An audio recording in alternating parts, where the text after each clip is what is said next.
આ માણસને તો કઈ ધંધો જ નથી, બસ આખો દિવસ પેપર લેવાનું, એમાં મોઢું ખોહવાનું, ગામમાં શું થયું જોવાનું, પણ ઘરમાં નહીં જોવાનું. આ કાખમાં છોકરું ને ગામમાં ગોતવા નીકળવાનું. કેમ તું મને શું કામ મેણા મારે છે? આ તો બાજુવાળા કરશનભાઈ બોલાયો, જાઓ એને બોલાવો, તમે બાજુ બેહાડો, તમારી સામે એને મેણા મારો.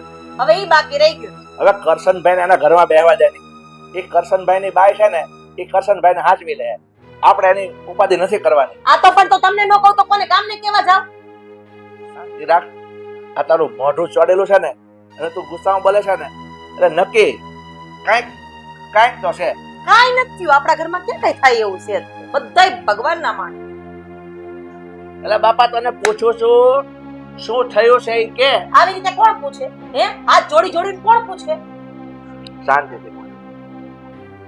સરલા, શું થયું છે? કઈ ખાવામાં બાકી જ નથી. આપણો દીકરો આપણો રહ્યો જ નથી. બધું એની બાયડીનું કયું જ માને છે. દિવસ ઉગે ને હું બોલાવું તો મારી પાસે આવવાનો એને સમય નથી. બાયડી ખાલી એ સાંભળો છો કે તો ધોટ મૂકે છે. ઠીક છે, હવે મને સમજાણું. પણ તને તો ખ્યાલ છે, આપણા દીકરા આકાશના લગ્ન થયા ને, એને જો માંડ 2 મહિના થયા છે. તે શું છે? તે બાયડી કેમ કરવા માંડવાનું હોય? એ લોકો નવા છે, એકાબીજા સાથે હળીમળીને રહેતા હોય, વાત કરતા હોય, બહાર હરવા ફરવા જતા હોય, એકાબીજાને સમજવા માટે ભેગા બેસતા હોય. તમે શું થઈ ગયું? એટલે બાયડી હોય એટલે માને ભૂલી જવાની, બાપને ભૂલી જવાનું, કઈ પૂછવાનું નહીં. મમ્મી દવા લાવી છે, પગ દુખે છે, લાઈ દાબી દો. પહેલા તો બધું પૂછતો હતો. મને એક વાતનો જવાબ આપ. આપણા દીકરાના 2 મહિના લગ્ન થયા. તને ખબર છે આપણા લગ્ન થયા ને ત્યારે તું પણ મને એમ કહેતી હતી ચાલો ને આ જગ્યાએ જઈએ, ચાલો ને પેલી જગ્યાએ જઈએ, ચાલો ને. એ પણ કઈ જવાની ના નથી. પેલા સાંભળો તો ખરી. આપણે કઈ મા બાપને પડતા નહોતા મૂકી દીધા. અને ઈ સમયમાં ને આ સમયમાં હાથી ગાડાનો ફેર છે. આ બાજુ બે હોય ને તો પેલા જોવું પડે ખાવું છે કે નહીં એમ ઘરમાં. વાત તો તારી ખરી, બધી વાત સારી સાચી, હું સમજી શકું છું. પણ તારો કહેવાનો મતલબ શું છે એ મને સાફ કહીશ? આપણો દીકરો બદલાઈ ગયો છે, મારું એટલું જ કહેવાનું છે. અને માની જરૂર નથી, બાપની જરૂર નથી, કોઈની જરૂર નથી. બાયડી આવી એટલે બધું પૂરું થયું. ઠીક છે, વાંધો નહીં. આદિ જોવા હાટુ 9 મહિના પેટમાં રાખ્યા છે. આદિ જોવા હાટુ આવા સપના જોયા છે કે મારા ઘરમાં વહુ આવશે, કામ કરીને દે. તું જરાક શાંતિ રાખ. આ તને છે ને બોલતા ખાંસી આવી જાય ને એટલું બધું જોરથી બોલે છે, એટલે તું નિરાશ રાખ ને. એવું હોય તો હું આકાશને સમજાવી દઈશ. બસ મારી કરતા વધારે તમે બોલો. લે, હા હું વધારે બોલું છું, પણ હવે તું શાંત થઈ જા. હું આકાશને સમજાવીશ, બરોબર? એને કહીશ કે ભાઈ તારી મમ્મી પ્રત્યે થોડું માન આપ, એને કંઈક બહાર જાતો હોય એને વાત કરીને જા, એને ખોટું લાગે કેમ સમજાવી દઈશ. હા બસ. શાંતિ? હા શાંતિ. ચા સમજાવ. ચા પીવી છે? ઝેર હોય તો ઝેર આપી દો. હે ભગવાન, આવું ના હું રહે મારે ઝેર કોઈ પીવો ઈ માયલા નથી, બધાય પીવડાવો ઈ માયલા છો.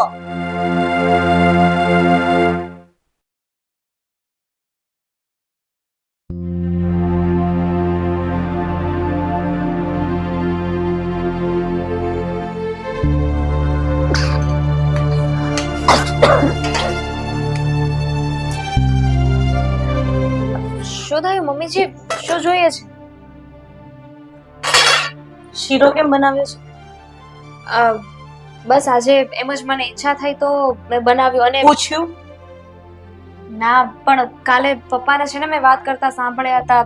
તમે બંને વાત કરતા હતા ને કે તમને ગળ્યું ખાવાનું મન થાય છે, તો મેં શીરો બનાવી દીધો. એટલે હવે તો અમારા બંને વ્યક્તિની વાતો પણ સાંભળે છે. ના, એ તો હું ત્યાંથી નીકળતી હતી ને સંભળાઈ ગયું. હા તો નીકળી જવાય ને, ત્યાં ઊભું શું કામ રહેવું જોઈએ તારે? ભૂલ થઈ ગઈ મમ્મીજી, પણ તમારે શીરો ન ખાવ હોય તો મેં આલુ પરોઠા પણ બનાવ્યા છે. હા ઉંમરે હું આલુ પરોઠા ખાવ? એમાં કેટલું તીખાશ હોય? તારા પપ્પાને એસિડિટી થઈ જાય છે તો ખબર છે ને, અને એમાં લીંબુ નાખ્યું હશે તો આ મારું બધું ગાલ બાલ સોજી જાય તો શું કરવાનું મારે? મને ખબર છે મમ્મીજી, એટલે મેં આ ઘરના ટેસ્ટ પ્રમાણે જ બનાવ્યા છે. વધારે મસાલો પણ નથી નાખ્યો અને લીંબુ પણ નથી એમાં. આ ઘરના ટેસ્ટની તારે ચિંતા કરવાની બિલકુલ જરૂર નથી. હું છું ને, હજી મરી નથી ગઈ કે નથી મારા ફોટા ઉપર હાર લટકી ગયો. હા, બાપાના ઘરે તો તે કઈ કર્યું જ નથી, કારણ કે ત્યાં તો લાડ કોડમાંથી જ બહાર નહોતા આવતા તમે, નહીં? જો એક વાત કાન ખોલીને સાંભળી લેજે. આ ઘરમાં રસોઈ બનાવી હોય ને તો મને પૂછવું પડશે કે શું બનાવું. બરાબર? આ તમારા બાપનું ઘર નથી કે તમને મન ફાવે ને એમ તમને જે ફાવે બનાવી દેજો. સોરી મમ્મીજી, તમને જો કદાચ મારી કોઈ વાતનું ખોટું લાગ્યું હોય તો. ખોટું લાગવાની વાત કરે છે? બહાર જાવ તો પૂછતા નથી, મારા દીકરાને મારી સુધી પહોંચવા નથી દેતી. આ ઘરમાં એને તે પોતાનો કરી લીધો છે, અમારા તો કાના જ કાપી લીધા છે. હા, મારે શું કામ એવું કરવું જોઈએ? પણ છતાંય હવે હું ધ્યાન રાખીશ. બસ હું તમારા માટે ચા બનાવી નાખું. ઝેર છે ઝેર તારી પાસે તો ઘોળીને આપી દે મને. હવે મારી સામે ઊભું નથી રહેવું. મશીનમાં કપડા નાખ્યા, જા કાઢી લે. હવે વરને પાછા ફોન ન કરતા હો.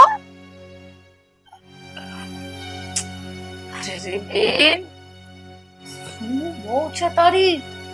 ક્યારની સાંભળું છું બહાર ઊભી ઊભી. આ કેવા જવાબ આપે છે તને, અને કેવું ખાવાનું બનાવે છે. મને તો દયા આવે છે તારી. તને પહેલા જ કહ્યું હતું. તું મને કઈ ન કહેતી હો. જે કેવું હોય ને તારા જીજાજીને કહેજે. એક વાત મારી માનવા તૈયાર નહોતા. મેં તો ના જ ગુડી કે રેવા દો. આ છોકરી એના બાપના ઘરે લાડકોડથી ઉછેરીને મોટી થઈ છે ને તો હવે એ આપણા ઘરમાં કઈ કાંદો નહીં કાઢી દે. પણ જો થયું ને એવું જ થયું. મેં તને પહેલા જ કહ્યું હતું ને, ઓલી છોકરી મારા નરનબાની, મારા સાસરીમાં એટલી રૂપારી ને એટલી ડાઈ છોકરી હતી ને, પણ તમે લોકો મારી વાત જ ન માન્યા. મને તો હજી એ વિચાર આવે છે કે એ છોકરીએ હજી લગ્ન નથી કર્યા. એ છોકરી આ ઘરમાં આવતે ને તો તને એટલું સાચવતે, પણ શું કરે, તારા નસીબ જ એવા છે. હા, અરે મારા દીકરાને તો એનો કરી લીધો. માં નથી બોલતા સાંભળ્યું આ 2 મહિનામાં મેં. કઈ કઈ કામ કહું તો મમ્મી ભૂલી જવાય છે, મમ્મી ભૂલી જવાય છે. અને આ મહારાણી એક અવાજ કરે એટલે કે આ આવ્યો, આ આવ્યો. જાણે ઓલો રામુ કાકા નો હોય એમ દોડી દોડીને એના કામ કરે. 2 મહિનામાં તો આ હાલત છે, તો આગળ શું થશે? બસ હવે ટૂંક સમયમાં મારા ફોટા ઉપર હાર લાગી જવાનો. કેવી ગાંડા જેવી વાતો કરે છે. આમાં કઈ આપણે છે ને નાસી પાસ નહીં થવાનું હોય. આવી વહુઓને છે ને કંટ્રોલ કરતા શીખવાનું હોય. તારે છે ને દાબ દબાવ રાખવો જોઈએ. આ તું કઈ બોલતી નથી ને એટલે જ. હું ભોળી જેટલી છું. મારે બોલવું જ ઘણું હોય પણ આપણને એમ થાય કે કાઈ નથી કેવું, જવા દ્યો. બોલવું જ પડે. આ તારો દીકરો અત્યારથી તારા હાથમાં નથી રહ્યો. આ વારે વારે સાસરીમાં બોલાવ્યા કરે અને ત્યાં જઈને તારા વિરુદ્ધ ષડયંત્ર કરે. એના કરતા છે ને અત્યારથી તું એને દાબ દબાવ રાખ, એને કંટ્રોલમાં રાખ. નહીં તો પછી છે ને જોજે, એક દિવસ તારો દીકરો તારે ગુમાવવાનો વારો ન આવે. બસ હવે એટલે કે ઘર જમાઈને બનાવી લે. સમજી ગઈ. તું ચિંતા નહીં કર. એની આ મેલી મુરાદ છે ને હું એક વખત પણ પાર નહીં પડવા દઉં. હવે આ બધું મૂક, ચાલ આપણે આપણા રૂમમાં બેસી. હા, હું તો રોકાવાની જ છું. તને બધું સમજાવીશ કે કઈ રીતે શું કરવાનું હોય.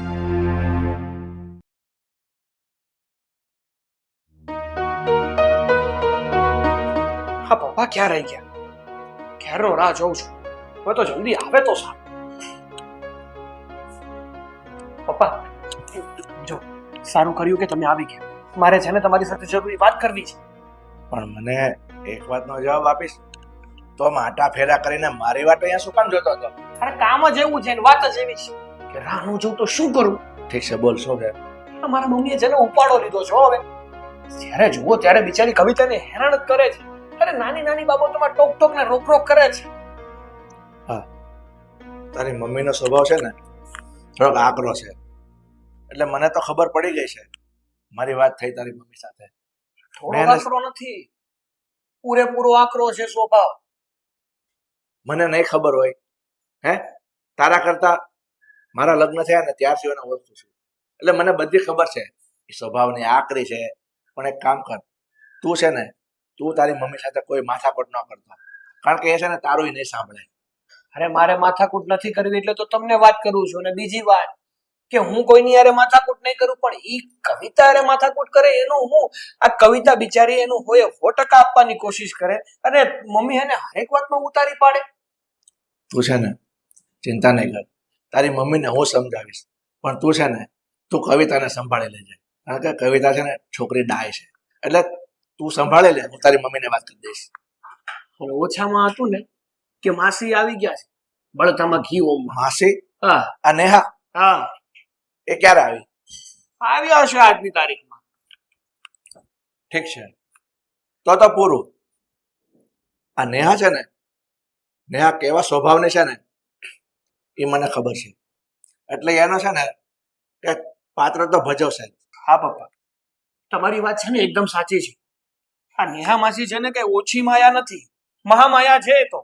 તમને ખબર છે, જ્યારે મારા લગ્ન નતા થયા ને ત્યારે પણ મારા લગ્ન એના કુટુંબમાં ક્યાંક કરાવવા હતા. હા, મને બધી જ ખબર છે. એટલે તો મેં કીધું કે આ નેહા છે ને એ માયા નહીં, મહામાયા છે. એટલે આ નેહાને પહેલા સમજાવવી પડશે, કારણ કે નેહા છે ને એ તારી મમ્મીના કાન ભરશે અને તારી મમ્મી કવિતા ઉપર ગુસ્સો કરશે. એ જ સમજાવવા માંગુ છું તમને કે જેમ બને એમ જલ્દીથી જલ્દી હવે આનો નિવેડો નહીં આવે ને તો તકલીફ વધશે. વાંધો નહીં, તો એક કામ કર, હવે છે ને તું આ માથાકૂટમાં નહીં પડતો. તું તારી મમ્મીને પણ કાંઈ ન કહેતો અને તારી માસી નેહા માસીને પણ કાંઈ ન કહેતો, કારણ કે નેહા છે ને, નેહા કેવા વિચારોને છે ને મને ખબર છે. એટલે હું મારી ભાષામાં એની સાથે વાત કરીશ, એને સમજાવી દઈશ. તું ચિંતા નહીં કરતો, તું કવિતાને સાચવી લેજે. કવિતાને કોઈ વાંધો ન આવે. ઠીક છે? આ તો ચાલો ને. સારું છે કે કવિતાનો સ્વભાવ સારો છે. આની જગ્યાએ કોઈ બીજી સ્ત્રી હોય ને તો ક્યારની મને ને મારા ઘરને બેય છોડીને જતી રહી. ઠીક છે પંચાયત મુક, ચાલો હવે. હાલો.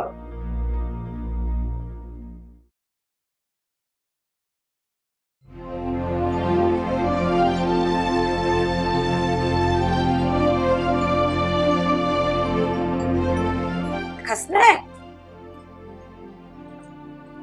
માસી, તમારી સાથે વાત કરવી હતી. શું વાત કરવી છે? બોલવા માંડ. માસી, મને ખબર છે કે તમને મારાથી વાંધો છે, પણ એનો મતલબ એમ નહીં કે તમે મારી સાસુ માને છે એને ખોટી ખોટી મારા વિશે વાતો કરો. આવું બધું કરીને તમને શું મળે છે?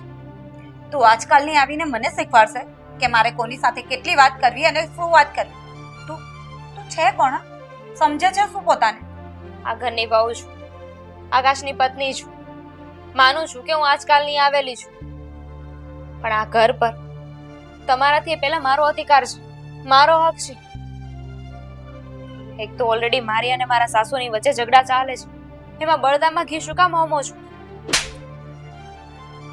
પોદા પણ આવી ગયું છે ને તને? બહુ બોલતા આવડી ગયું છે, મારી સામે બોલે છે. એક તો અમારા આકાશને ફસાવી લીધો છે અને હવે મારી બેનને પણ ધૂતકારે છે એમ ને? જા, મારે તારી સાથે કોઈ વાત નથી કરવી. માસીજી, તમે મારા પર હાથ ઉપાડ્યો અને બસ, હવે આગળ એક શબ્દ નથી સાંભળવો. તારું જે કામ કરતી હોય ને એ કર. જવા મન તારા રૂમમાં. માસીજી, અત્યારે તો જાઉં છું, પણ એક વાત યાદ રાખજો, આ તમે જે કરી રહ્યા છો એ સારું નથી કરી રહ્યા. બસ, હવે મારે તારી પાસે શીખવાની કોઈ જરૂરત નથી. એક તો મારા બેનના જીવનમાં તે અશાંતિ ફેલાવી દીધી છે અને હવે મને શીખામણ આપે છે. જા, તારું કામ કર.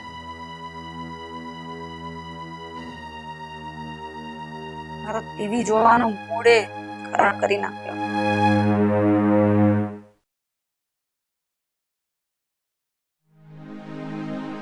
સરલા, મેં તને અગાઉ પણ કીધું હતું, આજે ફરી પાછો કહું છું, તું વાતે વાતે એવું શું કામ કહે છે કે મારો દીકરો મારો નથી રહ્યો અને વહુનો થઈ ગયો છે, એના સાસરિયામાં જ પડ્યો રહે છે, અઠવાડિયામાં 3 દિવસ મને મળતો પણ નથી. પહેલા એ આવીને કહેતો હતો કે મમ્મી તમે શું કરો છો, પગે લાગતો હતો, રજા લઈને બહાર જતો હતો, અને લગ્ન પછી એ મારી પર ધ્યાન નથી આપતું એવું તને લાગે એવું તું કહેતી હતી. અરે મમ્મી, ખોટું શું કીધું? સવારે જાય તો મને જય શ્રી કૃષ્ણ કહેવાનો સમય નથી એની પાસે, મારી દવા લાવવાનો સમય નથી, મારી પાસે બેસીને માં કહેવાનો સમય નથી. મારો દીકરો બદલાઈ ગયો છે અને આમ પણ હે એના સસરા પક્ષમાં વધારે ને વધારે વળતો જતો હોય ને એવું મને લાગે છે. ક્યાંક એની સાસુ મારા દીકરાને એનો ન કરી લે ને તો વધારે સારું. નહીં, એવું કાંઈ જ નહીં સાહેબ, આ તારા મનના વ્યાપ છે. તું મને એક વાતનો જવાબ આપીશ? આ કવિતાઓ આપણા ઘરમાં પરણીને આવી, હે, અને માં, બાપ, ભાઈ, બહેન, આખો પરિવાર છોડીને આવી, તો પછી જો એ 100% એના પરિવારને છોડી આપણા ઘરમાં કાયમ માટે રહેવા આવી જતી હોય અને આપણો દીકરો કદાચ અઠવાડિયામાં 2 વાર કે 3 વાર એના સાસરાને ત્યાં જતો હોય, હા માનું છું કે કદાચ તને પૂછતો નહીં હોય, તને પગે લાગીને નહીં જતો હોય પહેલા કરતા વધારે, પણ તું એટલો તો વિચાર કર, આપણો દીકરો તો ફક્ત એનો 50% જ થયો એમ માની લે, જ્યારે એની દીકરી તો 100% આપણા ઘરમાં આવી ગઈ છે. સરલા, હું તો ફક્ત તને એટલું જ કહેવા માંગુ છું, તારે તારા દીકરાનો પ્રેમ પહેલા હતો એવો જ કે કદાચ એનાથી વધુ તને પ્રેમ કરતો થાય, તારી આજ્ઞા સિવાય કઈ બહાર ન જાય. એના માટે એક ટૂંકો રસ્તો છે તારી પાસે. આ કવિતા, આકાશની પત્ની, કવિતાને તું વહુ નહીં, તારા દીકરાની વહુ નહીં, પણ એને દીકરી બનાવીને એને તું પ્રેમ આપ, એટલે આપોઆપ બધું સીધું થઈ જશે.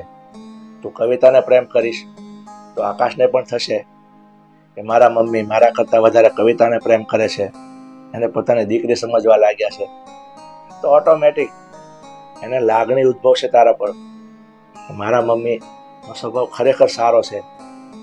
એટલે બધું છે ને, બધું પહેલાની જેમ થાળે પડી જાય એમ છે, ફક્ત તારે થોડો સુધારો કરવાની જરૂર છે.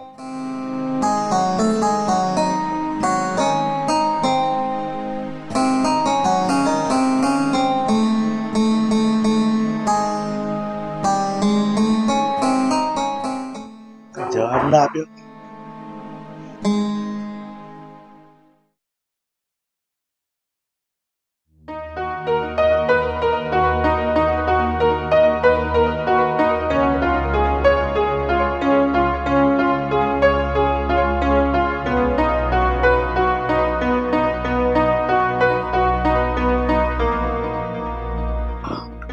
તમે બોલાવ્યા?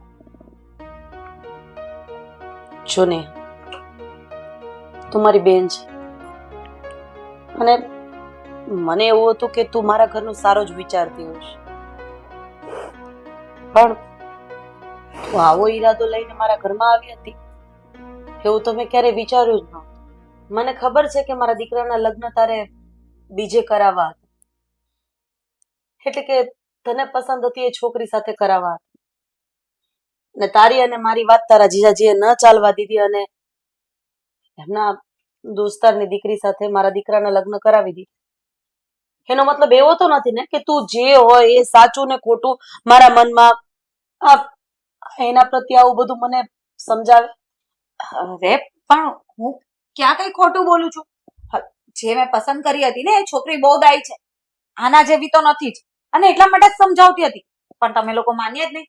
હવે જોઈ લો પરિણામ. જોવ જ છું.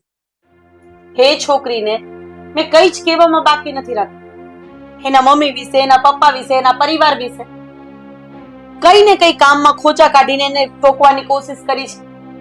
એમ છતાં એને હા મમ્મી સિવાય ત્રીજો શબ્દ નથી કાઢ્યો, કારણ કે એ મને માન આપે છે, એ મને પોતાની સાસુ માને છે, પણ તે જે એના પ્રત્યે મારા મનમાં ગ્રંથિ બાંધી દીધી હતી ને એના લીધે હું એ દીકરીને ખરી દીકરી સમજી જ ન શકી. હવે મને બધું સમજાઈ ગયું છે. જે ઘરમાં તારા જેવી મંત્રા હોય ને એ ઘર ક્યારેય શાંતિથી ચાલે જ નહીં. મેં હાથ જોડીને કહું છું, તું મારી બેન છે ને એટલે તારી જગ્યાએ જો કોઈ બીજું હોત ને તો એક તમાચો મારીને ગાલ લાલ કરીને ઘરની બહાર કાઢી મૂકત. જરાક પણ માન સન્માન વધ્યું હોય ને તો નીકળી જા અને આ જીવન મારા ઘરનું પગથિયું ચડતી નહીં. જા અહીંયાથી.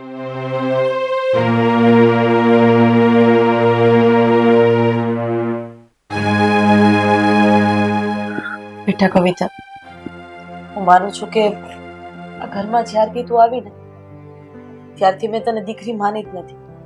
આ ઘરમાં વહુ માની અને હું પોતે સાસુ છું એટલે મારું જ ચાલવું જોઈએ એવું માનીને આ ઘરના તમામ નિયમ મેં તારી ઉપર થોપી દીધા. જો મને માફ કરી દે, હું તમારા બધાની ગુનેગાર છું. આ ઘરને મંદિર તો ન બનાવી શકી, પણ કોઈકની વાતમાં આવીને આ હસતા ખેલતા પરિવારને ઉજાડી જરૂર દે. માફ કરી દે બેટા. મમ્મી, શું કરો છો આ? તમે મારાથી મોટા છો, આવી રીતે માફી માંગો એ સારું ન લાગે, અને એમાં માફી માંગવાની ક્યાં જરૂર છે? આમાં તમારો કાંઈ વાંક નથી. એ તો માસી હતા ને જે તમને ખોટી ખોટી વાતો કરતા હતા. પણ સારું થયું ને કે તમે આજે મારો સ્વીકાર કર્યો. સાચું કહું ને તો હવે આ ઘર છે ને એ મને મારું ઘર લાગે છે. આ ઘર તારું જ છે અને તું આ ઘરની લક્ષ્મી છે. જેમ તું કહેશે ને એમ જ થશે. તને જેમ ગમે ને એમ તું રહેજે. તને જે બનાવવું હોય એ બનાવજે. બસ આપણે બધા સાથે મળીને સુખેથી હસી ખુશીથી રહીએ ને એ જ જોઈએ છે, બીજું કંઈ જ નથી જોઈતું. હવે એમ જ થશે. આપણે બધા સાથે રહીશું. હાશ, સાચું કહું ને તો હવે તો મારા શ્વાસમાં શ્વાસ આવ્યો. કહેવાય ને કે દીકરા માટે એના ઘરમાં એની માં અને એની પત્ની બે સાથે મળીને રહીને તો જ મજા આવે.